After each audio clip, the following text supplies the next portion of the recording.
Assalamualaikum warahmatullahi wabarakatuh. Perkenalkan, nama saya Ifta Abdul Latif. Saya dari kelas 2B Penjas NPF 192191063. Di sini saya akan menerangkan tentang keterampilan gerak. Keterampilan gerak merupakan kemampuan seseorang dalam melakukan gerak dengan koordinasi bagian atau keseluruhan tubuh berfungsi dengan baik. Jadi ketika kita melakukan suatu gerakan tubuh dan kita melakukannya dengan baik, itu merupakan yang disebut dengan keterampilan gerak. Keterampilan gerak dihasilkan dari pengembangan pola-pola gerak. Pola gerak merupakan gabungan dari gerak-gerak yang ditampilkan dalam respon-respon gerak yang membentuk pola-pola gerak tertentu yang menjadi kebiasaan dalam berbagai aktivitas. Jadi pola gerak ini harus dilakukan secara rutinitas atau secara kontinu. Ketika kita sering melatihnya, itu akan membuat kita terampil dalam melakukan suatu gerak. Misalnya gerak berjalan, itu menggabungkan kaki dan tangan dan tubuh. Dan keterampilan gerak itu dilakukan apabila kita menggabungkan satu gerakan tubuh dengan gerakan yang lainnya.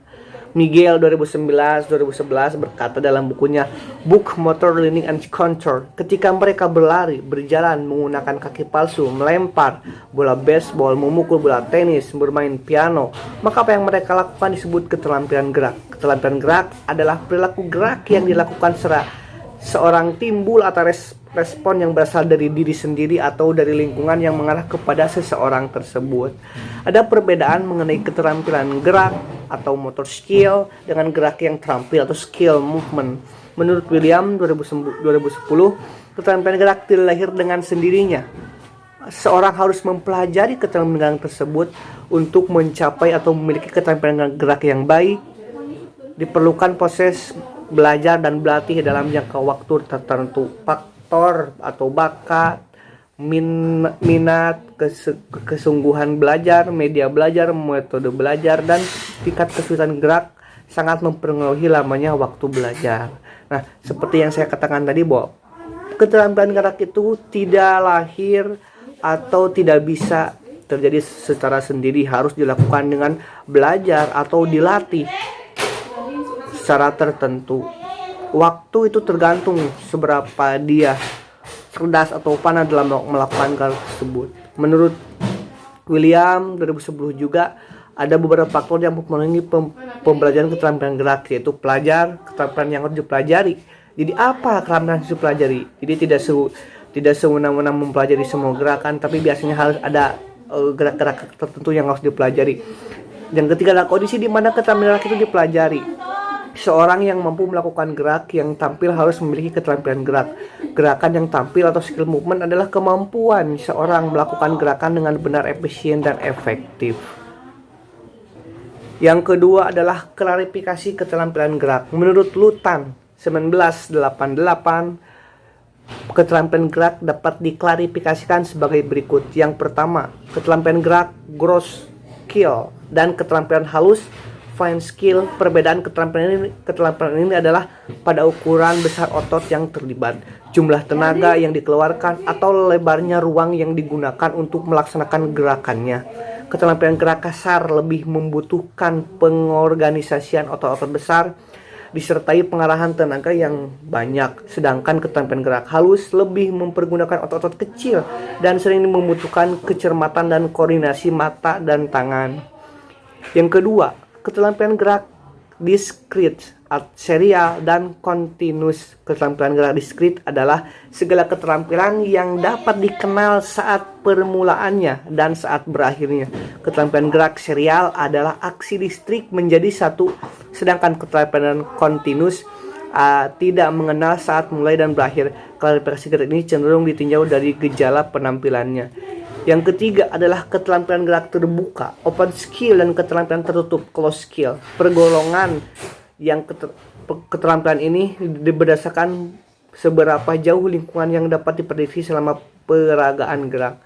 Keterampilan terbuka adalah keterampilan di mana lingkungan selalu berubah-ubah atau sukar diprediksi, sehingga si pelaku tidak dapat merencanakan secara efektif respon yang serasi. Sedangkan keterampilan tertutup adalah keterampilan di mana faktor lingkungan dapat diprediksi. Yang ketiga adalah unsur-unsur yang mampu membentuk keterampilan gerak. Dalam tari Gann 2009 secara garis besar ada 3 kelompok yang membentuk keterampilan gerak atau unsur-unsur yang membentuk keterampilan gerak. Yang pertama adalah kemampuan fisik. Fisik sebagai fungsi untuk melakukan gerak. Kualitasnya perlu baik agar gerakan bisa terampil dalam unsur fisik ini. Yang membentuk keterampilan gerak meliputi kekuatan, ketahanan, kecepatan, fleksibilitas, agilitas, power, stamina, keseimbangan, dan kinetic sense. Yang kedua adalah kemampuan mental. Unsur-unsur kemampuan yang termasuk dalam mental ini adalah 1. Kemampuan memahami gerakan yang akan dilakukan. Yang kedua, kecepatan memahami rangsangan stimulus. Yang ketiga, kecepatan membuat keputusan. Yang keempat, kemampuan memahami hubungan jarak. Yang kelima, kemampuan menaksir objek yang bergerak. Yang keenam, kemampuan menaksir irama. Yang ketujuh, kemampuan mengingat gerakannya. Yang 11, kemampuan memahami mekanika gerakan. Yang ke-12 adalah kemampuan berkonsentrasi.